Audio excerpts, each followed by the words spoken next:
அமைச்சர் மின்துறை அமைச்சர் பேசுகின்ற பொழுது 5 வருஷத்துல 4 அமைச்சர் நாங்க ஒரு இப்ப பாக்குறோம். இப்ப தாவேக அரசு எத்தனை அமைச்சர்கள் மாத்துறீங்களா இல்ல எல்லா அமைச்சர்களும் அப்படியே இருப்பாங்களா, எந்த மாற்றமும் இருக்காதாங்கிறத மக்கள் பொறுத்திருந்து பார்ப்பாங்க. அது முதலமைச்சருடைய சிறப்பு. இது யார் அமைச்சராக இருக்க வேண்டும், எந்த துறைக்கு யார் அமைச்சராக இருக்க வேண்டும், முதலமைச்சருடைய தனிப்பட்ட விருப்பம். அது ஆகையால ஒரு துறையில அதாவது சொல்லுகின்ற பொழுது கருத்துக்கள் அது போக்குவரத்து துறையில அதிக ஆட்கள் எடுத்தாங்க, இதுல ஒரு சரியான ஒரு சட்டமன்றத்தினுடைய நிகழ்வா தெரியல. அது நாங்களும் சொல்ல முடியும், தவறு கிடையாது. நான் திருப்பி பதிவு பண்றேன், இந்த மாதிரி எல்லாரும் எந்திரிச்சா நாங்க எந்திரிச்சா இந்த அவை நடக்காது. கடந்த மாதங்களில் அதாவது டேபிள் ரீடிங் என்ற ஒன்றை கடந்த காலங்களில் அவங்க எல்லாம் ஃபாலோ பண்ணிட்டு இருக்காங்க. அந்த டேபிள் ரீடிங் என்னன்னு பாத்தீங்கன்னா அசஸ்மெண்ட் செய்யாமலேயே தானாக அங்கேயே அசஸர்ஸ் உட்காந்து அந்த முந்தைய ரீடிங்கை பதிவு செய்கிற வழக்கம் பல காலங்களாக இருந்து வந்துள்ளது. தேர்தல் அந்த மாதங்களில் அதாவது ஏப்ரல் மாதங்களில் அவங்க அசஸ்மெண்ட் எடுக்காம முந்தைய ரீடிங்ல பல இடங்கள்ல பெரும்பாலான இடங்கள்ல முந்தைய ரீடிங் அதாவது ஜனவரி மாதம் என்ன ரீடிங் எடுத்தப்பட்டிருக்கோ அதையே பதிவு செய்து வைத்துள்ளார்கள் பெரும்பாலான இடங்களில். ஸோ நம்ம ஆட்சி வந்த பிறகு எல்லாம் மேனுவலா கண்டிப்பா ரீடிங் எடுக்கணும், எல்லாம் அசஸ் பண்ணி பண்றப்போ அப்ப நேரடியாக போகும் பொழுது கடந்த 4 மாதங்களுக்கும் ஏன்னா அந்த ரீடிங் எல்லாம் மொத்தமாக வரும் பட்சத்தில் நிறைய இடத்துல அந்த மிஸ் மேட்ச் இருக்கு. ஸோ அதுதான் முக்கியமான காரணமா. ஏன்னா இந்த அசஸ்மெண்ட் எல்லாம் முழுவதுமாக முடிந்த பிறகு பெரிய அளவுல எந்த அளவுலையும் மிஸ் மேட்ச் இல்லை. அப்ப என்ன காரணம்னு பார்த்தால் முந்தைய காலங்களில் சரியாக மேனுவலா போய் ரீடிங் எடுக்காமல் நேரடியாக போய் ரீடிங் எடுக்காமல் அது டேபிள் ரீடிங் என்ற பெயரில் போட்ட காரணம். அதை வருங்காலங்களில் கண்டிப்பாக நேரடியாக போய் எடுக்க வேண்டும். அதுலேயும் ப்ளூடூத் வழியாக மொபைல் எடுக்கணும்னு சொல்லி வலியுறுத்தி ஆல்ரெடி அதை உத்தரவிடப்பட்டுள்ளது. அடுத்த கட்டமாக நிறைய இடத்துல மின்சார தட்டுப்பாடு இருக்குன்னு சொல்லியிருக்கிறார், அதுக்கான தளவாடங்கள் இல்லைன்னு சொல்லியிருக்கிறார். நம்ம அதுக்கு முன்னாடி ஒரு விஷயம் மட்டும் இந்த மின்சார வாரியம் கடந்த 5 ஆண்டுகளில் பட்ட பாடு நம்ம ஒரு நிமிஷம் விளக்கணும்னு காட்டுறோம். அதாவது நம்ம மாண்புமிகு நம்ம கரூர் கம்பெனி மன்னிக்கணும் கரூர் முன்னாள் சட்டமன்ற உறுப்பினர் திரு சந்திரமன்ற உறுப்பினர், கோயம்புத்தூர் சட்டமன்ற உறுப்பினர், கரூர் சட்டமன்ற உறுப்பினர், கோயம்புத்தூர் சட்டமன்ற உறுப்பினர் அவர் தான் 2021 உட்காருங்க 2021 இந்த துறைக்கு உட்காருங்க அதான் சொல்லிட்டு இருக்காங்க. 2021 அண்ணா அவை முன்னவர் 2021 உட்காருங்க 2021 அமைச்சராக இருந்தார். அதான் நான் தான் திருத்திக்கிறேன்னு சொல்றேன்ல, அமைச்சராக இருந்தார். இல்ல எல்லாத்துக்கும் எதிர்கட்சி தலைவர் சொன்னதை நீக்கிட்டீங்களா? அவர் சொன்னதை நீக்கிட்டீங்களா தலைவரே? இல்ல எதிர்கட்சி மாண்புமிகு சங்கி அமைச்சர் மன்னிக்கணும் மாண்புமிகு எரிசக்தி துறை அமைச்சர்கள் பேசணும். இல்ல மாண்புமிகு பாத்ரூம்ல நீக்கிட்டீங்களா? மாண்புமிகு பாத்ரூம்ல 3 மணி நேரம் உட்கார்ந்து இந்த எதிர்கட்சி தலைவர் நான் சொன்னா பாத்ரூம்ல 3 மணி எவ்வளவு நேரம்? 5 நிமிஷம் ஆகுமா? உட்காரணும். எல்லாருக்கும் பேச தெரியும் உட்காருங்க. பாத்ரூம்ல 3 மணி நேரம் உட்கார்ந்து இந்த எதிர்கட்சி தலைவர் சொல்றதுக்கு 5 நிமிஷம் ஆகாது. உட்காரணும். என்ன பேசணுமோ இதெல்லாம் தேவையில்லாத வார்த்தைகளை பேசினால் எங்களுக்கும் பேச தெரியும். தேவையில்லாத வார்த்தைகளை பேசினால் எங்களுக்கும் பேச தெரியும். என்னவோ அதான் பேசணும். மாண்பு உறுப்பினர் இந்த கரூர் உறுப்பினர் இந்த கம்பெனி என்ற வார்த்தையை நீங்க அவைக்குள் நீக்கிட்டீங்களா? நீக்கியாச்சா? நீங்களே பேசி திருத்திக் கொண்டீர்கள். இருந்தாலும் அது அவைக்குள் அந்த வார்த்தை நீக்கப்படுகிறது. நீக்கியாச்சா? உட்காருங்க. அதான் நீக்கிட்டாங்களா? எதிர்கட்சி பேசுங்க. மாண்பு எதிர்கட்சி தலைவர் உட்காருங்க. மாண்பு எதிர்கட்சி தலைவர் உட்காருங்க. மாண்பு எதிர்கட்சி நீங்களே உட்காருங்க. நீங்களே உட்காருங்க. அது பதார் அவரை உட்காருங்க. மாண்பு எதிர்கட்சி தலைவர் நீங்க மட்டும் நீங்க இல்லைங்க. மாண்பு எதிர்கட்சி தலைவர் பேச அனுமதிச்சிருக்கேன். அவர் பேச அனுமதிக்க நீங்களே அதை அப்டேட் பண்றீங்களா? அவர் பேசுறத நீங்க பேசுங்க. நீங்க பேசுங்க தலைவர் அவர்களே. இப்போ தமிழ்நாட்டில் யார் பாத்ரூம்ல எவ்வளவு நேரம் உட்கார்ந்துருக்காங்க அப்படின்னு கண்காணிக்கிறதுக்கு ஒரு தனியாக அமைச்சர் வச்சிருக்கீங்களா என்பதை நான் கேட்க விரும்புறேன். பொதுப்பணித்துறை அமைச்சர் அவர்கள். பேரவைத் தலைவர் அவர்களே, இந்த விவாதம் மானிய கோரிக்கைக்கான விவாதம் எல்லாருக்கும் தெரியும். பேச விடுங்க.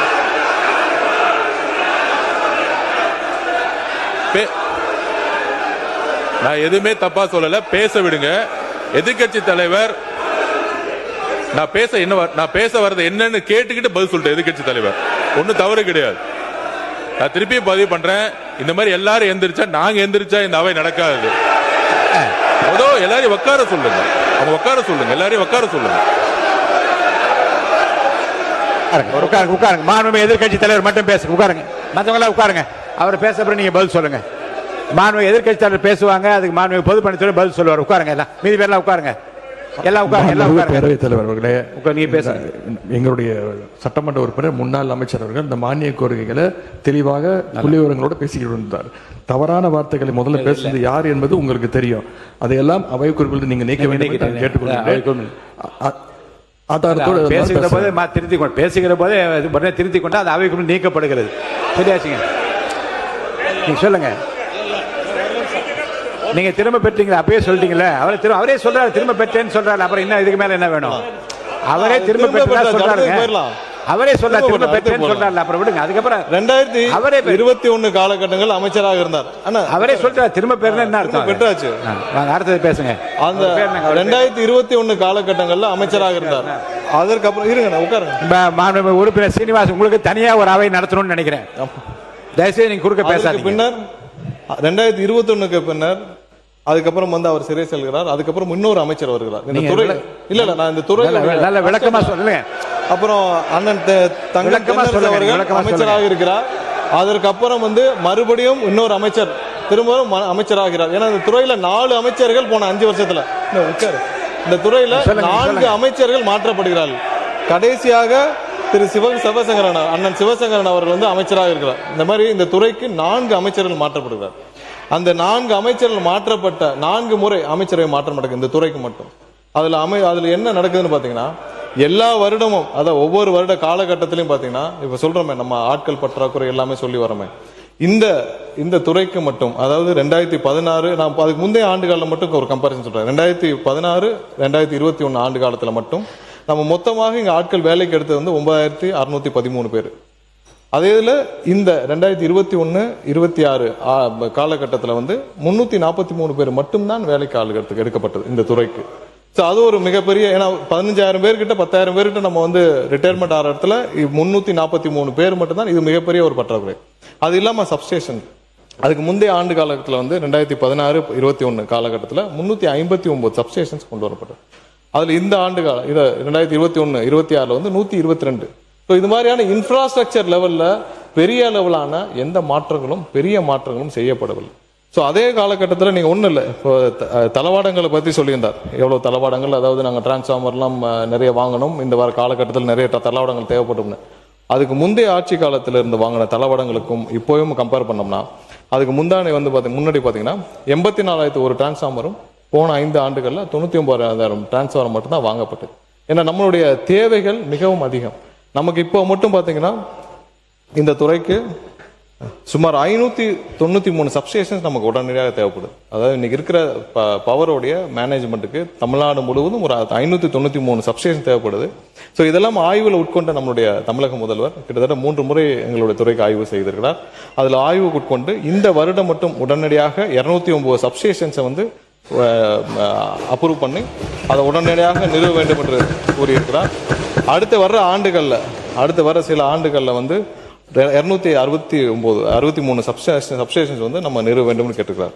இது இல்லாமல் பதிலுரையில் நீங்க விளக்கமா சொல்லிக்கிறோம். அவங்க இப்ப கேட்டது சியூஜி நம்பருக்கும் கேட்டிருந்தார். சியூஜி நம்பர் ஏர்டெல்ல வந்து அவர்களே வந்து அதுல சேவையில பிரச்சனையா இருந்தா அது இப்ப நிறுத்தப்பட்டது. அது நிறுத்தப்பட்ட காரணத்தினால் நம்ம அதை திரும்ப அந்த நம்பரை வந்து இது மாற்ற முடியுமான முயற்சி செய்தோம். அதுல டெக்னிக்கல் ப்ராப்ளம் இருந்தனால புதிதாக வேற வெண்டர்ட்ட நம்ம நம்பர் வாங்கி அதுவும் நேற்றிலிருந்து பயன்பாடுக்கு வந்துவிட்டது. நமக்கு பேரவைத் தலைவர்களே, ஒரு வார்த்தை பேசினால் மறு வார்த்தை பேசுவதற்கு எங்களுக்கும் தெரியும்.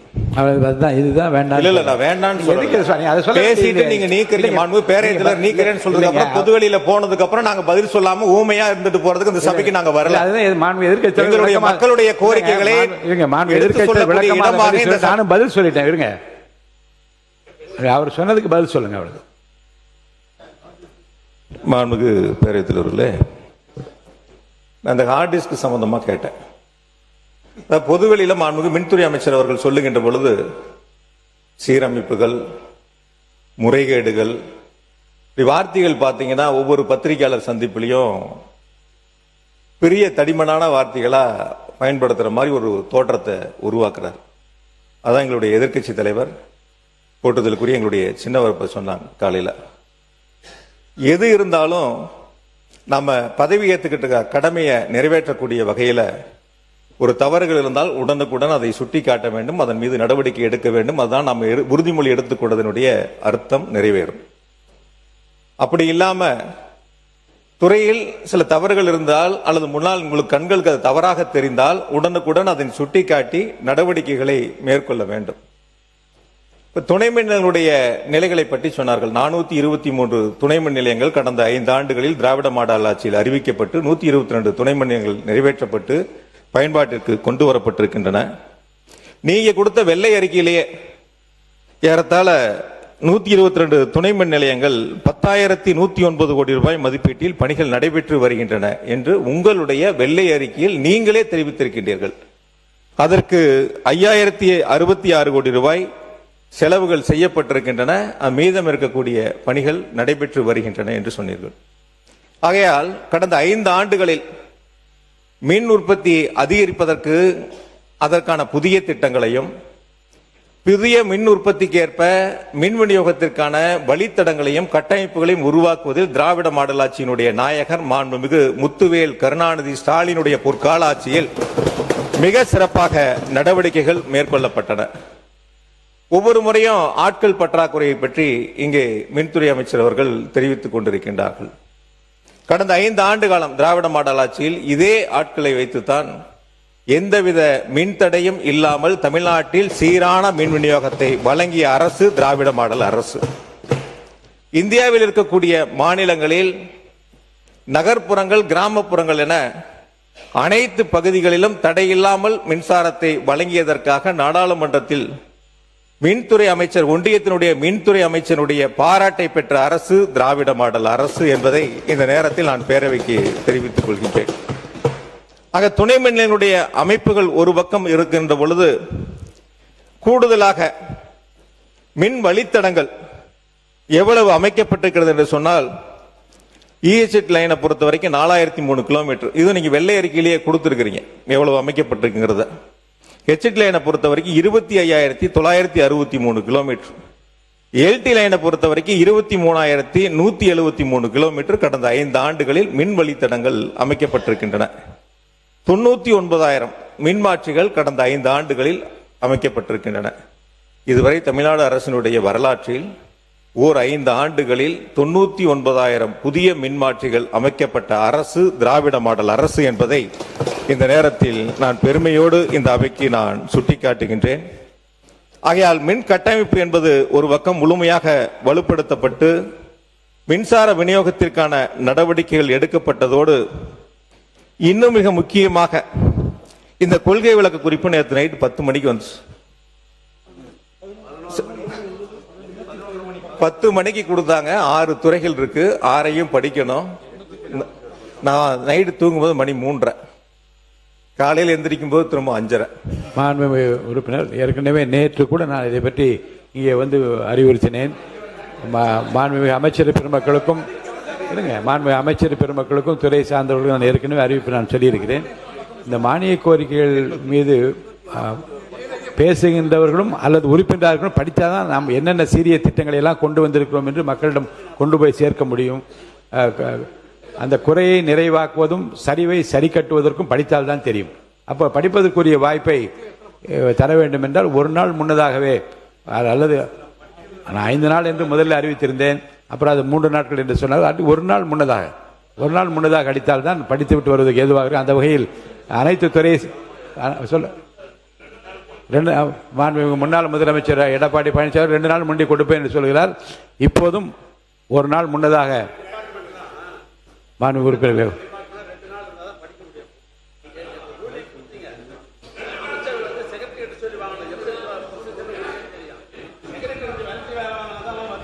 சரி,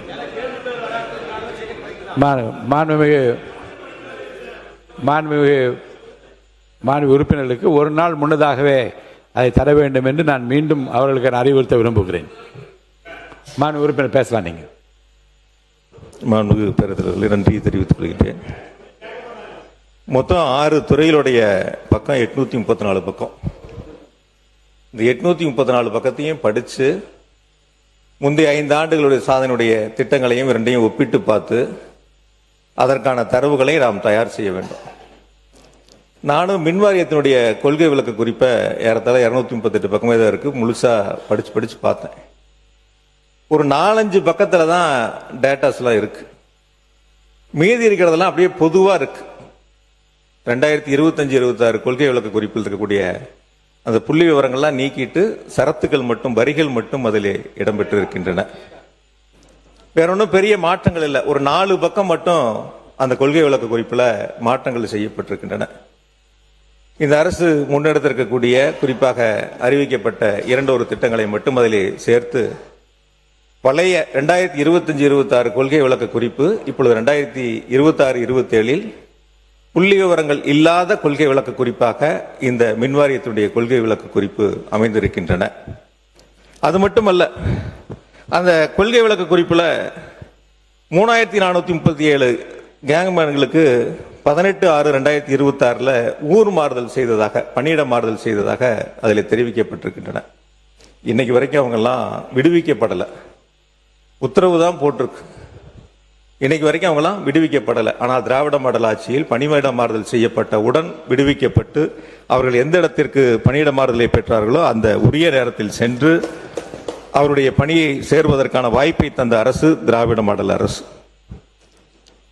எங்களுடைய கழகத்தினுடைய தலைவர், திராவிட மாடல் ஆட்சியினுடைய நாயகர் மாண்புமிகு தளபதி அவர்கள் 20/6/2021 அன்று மின்னகம் மின் நுகர்வோர் சேவை மையத்தை 949879 இந்த எண் தமிழ்நாடு முழுவதும் இருக்கக்கூடிய 3.5 கோடி மின் நுகர்வோரும் எளிதில் பயன்படுத்தக்கூடிய வகையில் பொதுமக்களுக்கும் மின் வாரியத்திற்கும் ஒரு பாலமாக அமையக்கூடிய வகையில் மின்னகத்தை மாண்புமிகு தளபதி அவர்கள் திறந்து வைத்தார்கள்.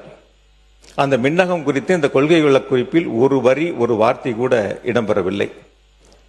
பொதுவாக எதற்காக இந்த மின்னகம் எங்களுடைய திராவிட மாடல் ஆட்சியில் மாண்பு முதலமைச்சர்களால் தொடங்கி வைக்கப்பட்டது என்று சொன்னால், ஒரு மின் நுகர்வோர் தன்னுடைய வீடு ஒரு பக்கம் இருக்கும், விவசாய நிலம் ஒரு பக்கம் இருக்கும், தொழிற்சாலை ஒரு பக்கம் இருக்கும். ஆக 3 இடங்கள் இருக்கின்ற பொழுது 3ம் வேறு வேறு அலுவலகம், மின்வாரிய அலுவலகத்தில் மின் இணைப்பை பெற்றக்கூடிய இடமாக இருக்கும். அவர் அங்கு இருக்கக்கூடிய புகார்களை தெரிவிக்க வேண்டும் என்றால் 3 புகார் எண்களை கையிலே வைத்துக் கொண்டு 3ம் தனித்தனியாக புகார் தெரிவிக்கக்கூடிய சூழலை கலைத்திட வேண்டும். ஒரே எண் மூலமாக 3.5 கோடி மின் நுகர்வோர்களும் தங்களுடைய குறைபாடுகளை, மின்சாரம் சார்ந்த குறைபாடுகளை தெரிவிக்க வேண்டும் என்ற சீரிய நோக்கத்தோடு மின்னகத்தை தொடங்கி வைத்தார்கள். ஆனால் அந்த மின்னகம் செயல்படுமா, செயல்படாதா, எவ்வளவு புகார்கள் வரப்பெற்றன, அதற்கு தீர்வு காணப்பட்டது எவ்வளவு என்ற புள்ளி விவரங்கள்லாம் இந்த கொள்கை விளக்க குறிப்பிலே இடம்பெறவில்லை. தமிழ்நாட்டில் இருக்கக்கூடிய மின் நுகர்வோர்கள் மின்னகத்தின் மூலமாக கொடுக்கப்பட்ட புகார்களுக்கு 99.8 விழுக்காடு புகார்களுக்கு உரிய காலத்தில் தீர்வு கண்ட அரசு திராவிட மாடல் அரசு என்பதை இந்த நேரத்தில் நான் பெருமையோடு தெரிவித்துக் கொள்கின்றேன். ஆக திராவிட மாடல் ஆட்சியை பொறுத்தவரை மின்சார உற்பத்தி ஒரு பக்கம் அதிகரிப்பு, இணைக்கப்பட்டிருக்கின்ற கனெக்டர் லோடு மின் பளு என்பது 2016-21 20,754 இருந்தது. 2021-25 23,158 மெகாவாட்டாக உயர்ந்திருக்கின்றன.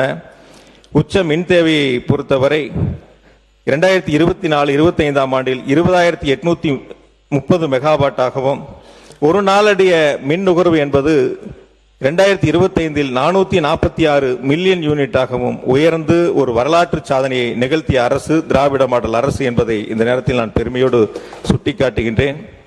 அதே போல 2000 உறுப்பினர் 20 நிமிடங்களை தாண்டி விட்டீர்கள். ஒரு 2 நிமிஷம் முடிச்சிருங்க.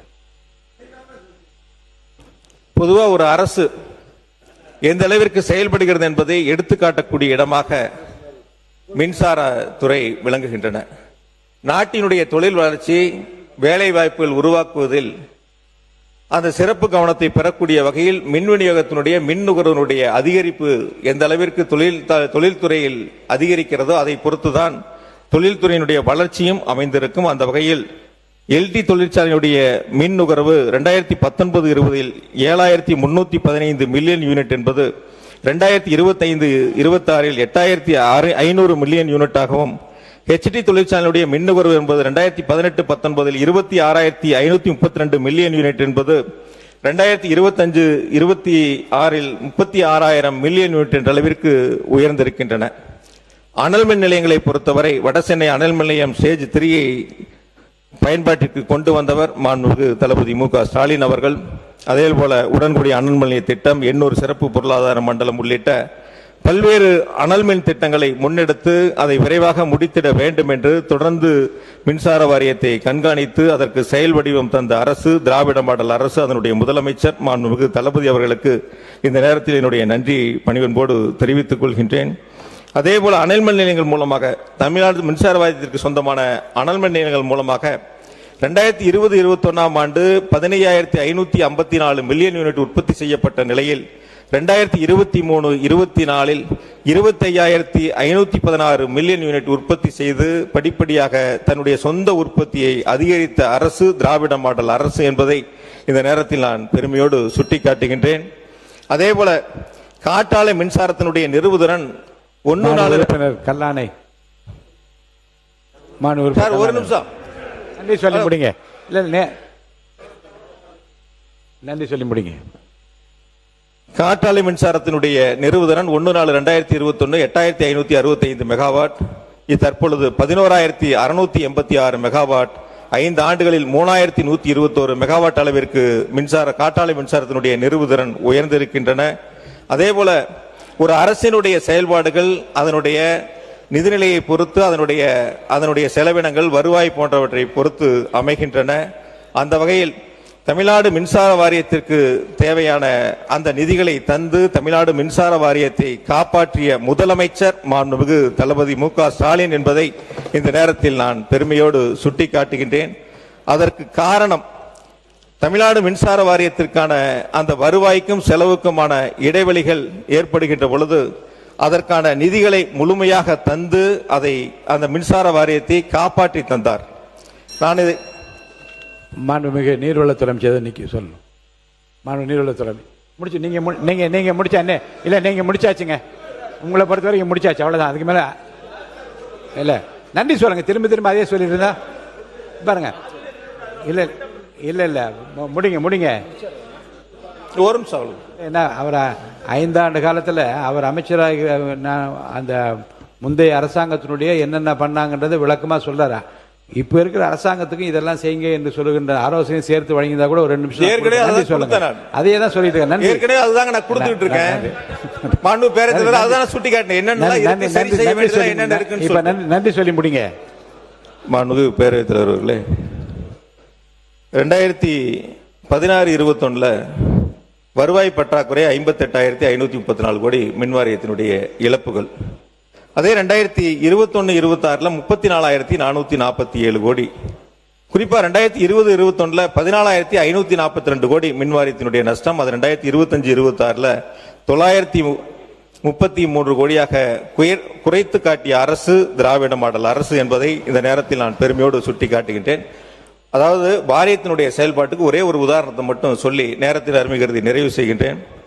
உலர் சாம்பல் விற்பனர் நம்முடைய அனல் மின் நிலையத்தில் அது 2020-21 ஒரு வருஷம் 92 கோடி வருமானம். அதே 2024-25 241 கோடி வருமானம். வட்டியை குறைப்பது, செலவினங்களை குறைப்பது, அதே போல மற்ற சிக்கன நடவடிக்கைகள் மூலமாக தமிழ்நாடு மின்சார வாரியத்தினுடைய இழப்புகளை குறைத்து அதற்கான திட்டங்களை முன்னெடுத்த அரசு திராவிட மாடல் அரசு என்பதை இந்த நேரத்தில் நான் பெருமையோடு சுட்டிக்காட்டுகின்றேன். சிறப்பு திட்ட செயலாக்கத்துறையின் மூலமாக எங்களுடைய சட்டமன்றத்தினுடைய எதிர்க்கட்சி தலைவர் அந்த துறையை மிக சிறப்பாக வழிநடத்தி ஒரே லைன் தான் சார். ஒரு லைன் அவ்வளவுதான். இல்ல போதும் சார், ஒரே லைன் இல்ல போதுங்க. மாண்புமிகு அமைச்சர் பதில் சொல்லுங்க. போதுங்க. என்ன நடக்குதுன்னு தெரிஞ்சு முடியாது. இதுங்க திருப்பி இப்பதான் சிறப்பு திட்டத்துறைக்கு அவர் போனா எப்ப முடிக்கிறது? உட்காருங்க. சொல்லிட்டோம். இல்ல மாண்பு மின்துறை அமைச்சர் சொல்லிட்டேன். உங்களை அனுப்புறேன். மாண்புமிகு பேரவைத் தலைவர் நன்றி சொல்லி முடிங்க. நீங்க முடிங்க. உட்காருங்க. ஒரே வரி இறுதியாக மாண்பு மின்துறை அமைச்சர் அவர்களுக்கு தமிழ்நாடு மின்சார வாரியத்தினுடைய கடன் 2,47,000 கோடி என்று பல்வேறு காலகட்டங்களை சுட்டிக்காட்டியிருக்கிறார்கள். கடந்த காலங்களில் 1,59,000 கோடியாக இருந்தது. ஒரு ஆண்டுக்கு 15,000 கோடி வட்டி கட்டி அந்த கடன் சுமை அதிகரித்திருக்கின்றன. ஒரே ஒரு கேள்வி மட்டும் இறுதியாக, தாவேக அரசில் 5 ஆண்டுகள் மின் வாரியத்தில் கடனே வாங்க மாட்டீர்களா? கடன் அதிகரிக்காதா? புதிய திட்டங்களுக்கு அரசு நிதிகளை கொடுக்குமா? அல்லது முதலமைச்சரிடத்தில் நிதிகளை கேட்டு மின் வாரியத்தினுடைய கடன் சுமை ஏறாமல் நீங்கள் பார்த்துக் கொள்வீர்களா என்பதை மட்டும் இந்த பேரவைக்கு தெரிவிக்க வேண்டும் என்று கேட்டு, தமிழ்நாடு மின்சார வாரியம் என்பது திராவிட மாடல் ஆட்சியில் மக்களுக்கு மின்வெட்டு இல்லாத மாநிலமாக, விவசாயிகளுக்கு 24 மணி நேரம் மும்முனை மின்சாரம் வழங்கிய அரசாக திராவிட மாடல் அரசை நடத்தியவர் மாண்புமிகு முத்துவேல் கருணாநிதி ஸ்டாலின் என்பதை இந்த பேரவைக்கு தெரிவித்து நன்றியோடு நிறைவு செய்கிறேன். நன்றி, வணக்கம். மாண்புமிகு பேரவைத் தலைவர்களே, தொகுதி கோரிக்கை சம்பந்தமா உங்கள்கிட்ட எழுதி கொடுத்தாரு, நீங்க அவையில் பதிவு செய்து கொள்ள வேண்டும் என்று கேட்டுக்கொள்கிறேன். மாண்புமிகு மின்துறை அமைச்சர் அவர்கள். மாண்புமிகு பேரவைத் தலைவர் அவர்களே, நமது சட்டமன்ற உறுப்பினர் சொல்ற போது, அதாவது 3000க்கும் மேற்பட்ட கேங்மேனுடைய டிரான்ஸ்ஃபர் பத்தி சொல்லியிருந்தார். நாங்க குறிப்பிடப்ப அதான் சொல்லியிருக்கோம். அதாவது இங்க வந்து ஆட்கள் பற்றாக்குறை கண்டிப்பா இருக்கு. பற்றாக்குறை காரணமாக ஒரு சில இடங்களில் அவர்களுக்கு தேவையான பேக்கப் ஆள் இல்லை, அதனால டிரான்ஸ்ஃபர் பண்ண முடியல. ஏன்னா கடந்த ஆண்டுகளில் 343 பேர் தான் நம்ம எடுக்கப்பட்டிருந்தோம். ஸோ அது ஒரு முக்கியமான விஷயம். அடுத்ததாக ஏதோ செய்தியாளர் சந்திப்பின் போது ஏதோ தடித்த வார்த்தைகளால் ஏதோ முறைகேடுகள் அப்படிலாம் சொன்ன மாதிரி சொன்னார். நாங்கள் எதுவும் சும்மா பொதுவான யாரும் எதுவும் சொல்லலை.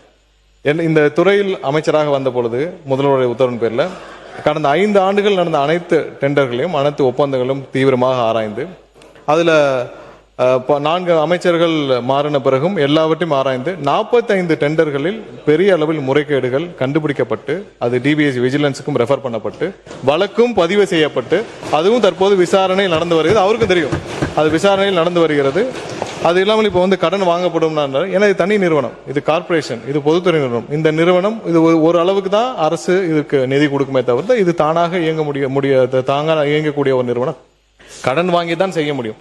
ஆனால் கடனை வாங்குற போது அந்த கடன் எப்படி நம்ம பயன்படுத்துறோம் இருக்கும், எங்கெங்க பயன்படுத்தணும் இருக்கணும். பெரிய அளவில் ஆட்களும் வேலைக்கு எடுக்காமல், பெரிய அளவில் இன்ஃப்ராஸ்ட்ரக்சரும் நம்ம அதிகரிக்காமல், எதுவுமே செய்யாமல், அதுவும் ஏன்னா மற்ற துறையில் இருந்தப்போ அவர் வந்து மற்ற துறையில் இருந்தப்போ அவர் வேலைக்கு அதிகமாக ஆள் எடுக்கக்கூடியவர் தான். ஆனால் இந்த துறைக்கு வந்த பிறகு போக்குவரத்தில் இருந்தப்போ நிறைய ஆட்களை வேலைக்கு எடுத்திருக்கிறார். அதெல்லாம் எடுத்தது போனவரில் நல்ல சிறப்பாக வேலைக்கு ஆட்களை எடுக்கக்கூடியவர் தான் அந்த முன்னாடி நம்மளுடைய சட்டமன்ற உறுப்பினர். ஆனால் இந்த துறையில் மட்டும் வேலைக்கு ஆட்கள் எடுக்கவில்லை. ஏன்னா அவருக்கு இது போக நிறைய மற்ற விஷயங்கள், மற்ற வேலைகள் நிறைய இருந்திருக்குது. அதனால கண்டிப்பாக இது கடனை வைத்து தான் சமாளிக்க முடியும். அதை எப்படி பயன்படுத்தணும் இருக்கு. கண்டிப்பாக ஒவ்வொரு ரூபாயும் மக்கள் பயன்பாட்டுக்கு இந்த வாரியத்திற்கு சரியாக பயன்படுத்தப்படும் என்பதை தெரிவித்துக் கொண்டு என்னுடைய பதில் உரையில் எல்லாவற்றையும் விரிவாக மாண்புமிகு எதிர்க்கட்சி தலைவர் உட்காருங்க. சொல்லுங்க. மாண்புமிகு அமைச்சர், மின்துறை அமைச்சர் பேசுகின்ற பொழுது 5 வருஷத்துல 4 அமைச்சர் நாங்க ஒரு இப்ப பாக்குறோம், இப்ப தாவேக அரசு எத்தனை அமைச்சர்கள் மாத்துறீங்களா, இல்ல எல்லா அமைச்சர்களும் அப்படியே இருப்பாங்களா, எந்த மாற்றமும் இருக்காதாங்கிறத மக்கள் பொறுத்திருந்து பார்ப்பாங்க. அது முதலமைச்சருடைய சிறப்பு. இது யார் அமைச்சராக இருக்க வேண்டும், எந்த துறைக்கு யார் அமைச்சராக இருக்க வேண்டும், முதலமைச்சருடைய தனிப்பட்ட விருப்பம். அது ஆகையால ஒரு துறையில வந்து, அதாவது சொல்லுகின்ற பொழுது கருத்துக்கள் வந்து, அது போக்குவரத்து துறையில் அதிக ஆட்கள் எடுத்தாங்க, இதுல ஒரு சரியான ஒரு சட்டமன்றத்தினுடைய நிகழ்வா தெரியல. அது நாங்களும் சொல்ல முடியும். நீங்க வந்து இது வரைக்கும் எஸ்சி கூட்டமே நடத்தல, மின் விநியோகத்துல மின்சார விநியோகத்தை செய்வதற்கான கூட்டமே நீங்க நடத்தல, அப்புறம் எப்படி சீரான மின் விநியோகம் செய்ய முடியும்? அதனாலதான் தமிழ்நாடு முழுக்க மின்வெட்டு ஏற்படுது. லேசா மழை பெஞ்சா சென்னையில 2 நாளா மழை இல்ல, கரண்ட் இல்ல. இது யதார்த்த சொல்றேன்.